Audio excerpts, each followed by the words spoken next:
In this video, we'll continue our discussion of time-dependent perturbation theory. First, we'll review the theory we covered before.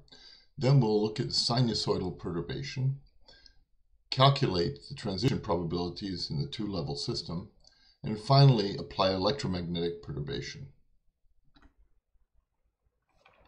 So for a two-level system with a time-dependent perturbative Hamiltonian, we have the time-dependent equation, Schrödinger equation, and then we have the Hamiltonian, which consists of the time-independent part and the time-dependent perturbation part.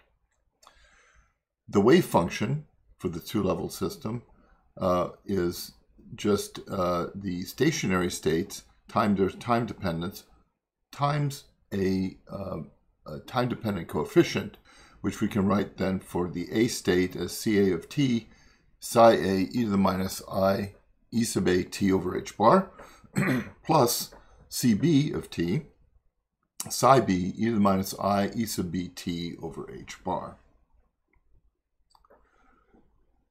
If the perturbation matrix Hij prime has only off-diagonal non-zero elements, then the solution reduces to a pair of coupled differential equations, and we can apply those iteratively to obtain higher order corrections as we want. So we start with the zeroth order, first order, and so on. The first of these equations is that Ca dot, the time derivative of the A coefficient, is equal to minus I over h bar, h prime of AB, e to the minus I omega naught t times Cb, which is the coefficient of the B part. And similarly, Cb dot is equal to minus I over h bar, h prime Ba e to the plus I omega 0 t times Ca, where omega 0 is just the energy difference of the two states divided by h bar. To second order, when we apply this iteratively, we start with the first order position, the zeroth order, we get the first order correction, and so on. When we start with the system in state A, to second order, Ca of t at a later time t is equal to 1 minus 1 over h bar squared, integral from t equals 0, t prime equals 0 to t, h prime of Ba of t prime, e to the minus I omega naught t prime. And then inside the integral, we have another integral, and that's integral from 0 to t prime of h prime Ba of t double prime e to the I plus I omega 0 t double prime dt double prime, all integrated over t prime. And for Cb, we have a single integral. Cb of t is equal to minus I over h bar, integral from 0 to t of h prime Ba of t prime e to the plus I omega 0 t prime dt. So you can see that what's here for Cb is in the integral in the brackets up here. So the simplest perturbation is a sinusoid. So we assume that h prime of r and t is equal to v of r, some potential, times the cosine of omega t. What this means is the off-diagonal matrix is just going to be h prime ab is equal to vab cosine of omega t. So VAB is the matrix element for V of R. And that's written, VAB is equivalent to psi A V psi B inner product. So it's the expectation value or the inner product of V with psi A and psi B.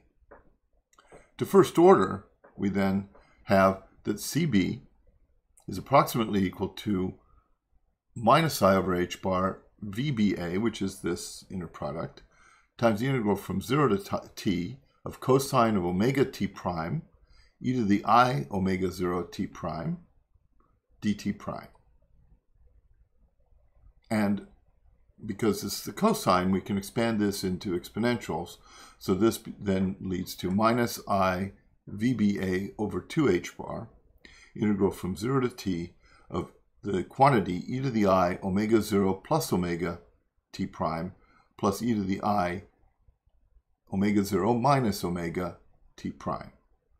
So we have the cosine expanded into e to the I omega t plus e to the minus I omega t prime. And then this, of course, is multiplied through, so we combine the exponents in this. Well, these are two integrals. You can do them easily.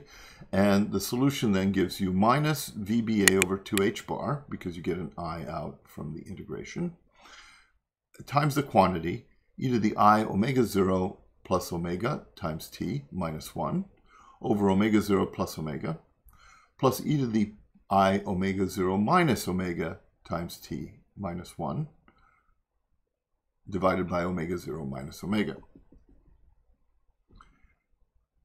As you can see, if we choose the frequency of the perturbing potential close to the transition frequency, omega 0, because remember, omega 0 is related to the energy difference between the two states, then the second term dominates, because this difference is very small.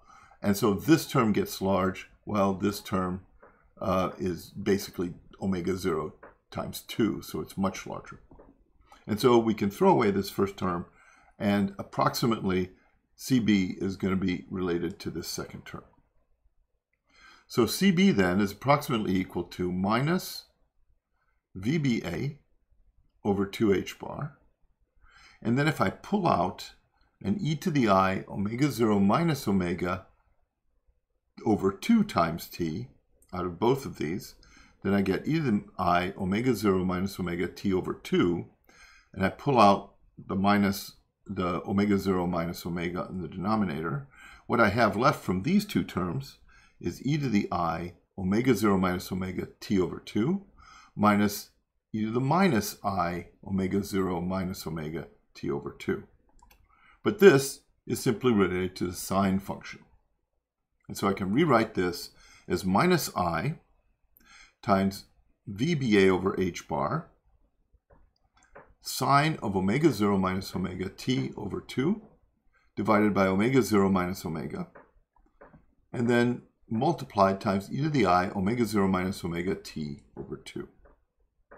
And this is now the value of CB as a function of time. Now you'll notice that this is not a complex exponential anymore. It's just a sinusoid. So the probability of transition from state A to state B is then written as P probability from A to B is just CB of t squared. And if I square this term that we developed before, or take the modulus squared, the complex exponential goes away, and you're left with sine squared over this quantity squared. So you have the modulus of VBA squared over h bar squared times sine squared of omega naught minus omega t over 2 divided by omega naught minus omega quantity squared. And we can see what that looks like. There's a maximum value of 2 pi VAB over h bar omega 0 minus omega quantity squared. And this oscillates between 0 and that maximum value. So the maximum value is when sine is equal to 1. And the minimum value, of course, is when it's equal to 0. The probability of transition, therefore, oscillates. And then there's an optimum time, that is, where you reach the point where this is equal to 1, where the sine is equal to 1, where you have the maximum probability of transition. It's not 1, but it's the maximum probability. Then after the same amount of time, it goes back down to 0, and it just oscillates between these two. Now, that's called Rabi flopping. The transition probability, though, is only appreciable when omega is approximately equal to omega 0, because otherwise the denominator gets large and the transition probability gets very small. So if you plot the transition probability as a function of omega, you'll see it looks like this, with a peak at omega 0, and then it drops down very rapidly as you move away from omega 0. P of omega 0 is simply VAB times T over 2H bar squared. So it does increase with time slightly. And delta P is the distance between the first minimum on each side. Each of the minima are omega naught minus 2 pi over T and omega naught plus 2 pi over T. So delta P of omega is then equal to 4 pi over T. Now, a perfect example of this kind of sinusoidal perturbation is an atom in a presence of an electromagnetic wave with a wavelength that's much longer than the size of the atom. So you don't need to worry about the spatial variation of the wave. You just need to worry about the time, the sinusoidal time variation.